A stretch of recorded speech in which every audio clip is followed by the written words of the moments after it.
Ecco perché io non ti sopporto, perché mi irriti, perché ti ammazzerei a legnate. Perché tu sei acquario, tutto estroverso, socievole, creativo, ma chi ti senti? Magari, amore, ma che sei impazzita, amore? Sei impazzita, amore? No, non puoi dire che sono impazzita, perché io sono cancro e sono sensibile, ignorante. Amore, ma che ci siamo messi a credere all'oroscopo adesso, amore? Crediamo all'oroscopo adesso? Senti, dimmi a che ora sei nato che ti calcolo l'ascendente. Amore, che cos'è l'ascendente, amore? Che cos'è l'ascendente? L'ascendente è un segno che influenza il tuo carattere in base all'orario in cui sei nato. A che ora sei nato? Vabbè, allora questo è facile, lo so. No, lo so, io sono, te lo dico io, sono acquario ascendente beautiful.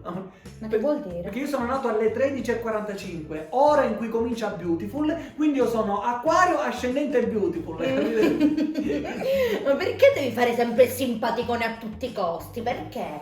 Ma quanto sei acquario? Quanto sei acquario? Acquario! Dipende da quanto bevo, va bene? Dipende da quanto bevo divento più o meno acquario, va bene? Una volta ho bevuto 3 litri d'acqua, mi hanno chiamato a Genova per fare l'acquario. Guarda, questa è proprio la dimostrazione pratica che cancro e acquario sono incompatibili. Incompatibili? Ma io questo lo dico da 10 anni che stiamo insieme. Siamo incompatibili, amore. Lasciamoci così io mi trovo una nuova fidanzata del segno dei pesci. Muta, sai stare muta. Muta ascendente gemelli. Così sta muta 2 volte. 2, non una, 2. Amore mio, ma guarda, non c'è bisogno che ci lasciamo, perché io ho già provveduto a farti cambiare segno.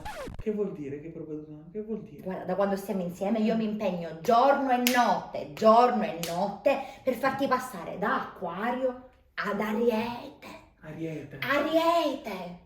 Ma perché? Che cosa ha l'ariete che non ha l'acquario, scusa?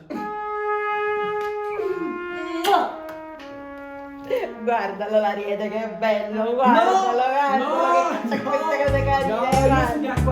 Io sono acquario, non mi piace. La vostra io sono acquario, io bevo. insieme al cancro sarà molto Acquario, acqua, più io sto